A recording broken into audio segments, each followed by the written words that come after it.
People have celebrated May Day since ancient times. They have been at the mud festival for 4 hours. I have marched in the New Year's parade in London. It was a great experience. Tony has taken part in the Rio Carnival many times.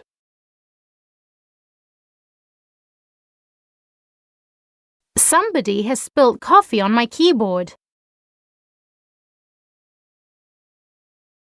Stephen is in hospital because he has broken his leg. The chefs haven't finished cooking for the feast.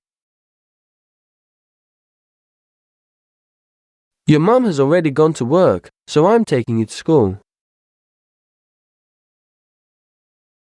Melissa and James have been to the supermarket and are now going to make dinner.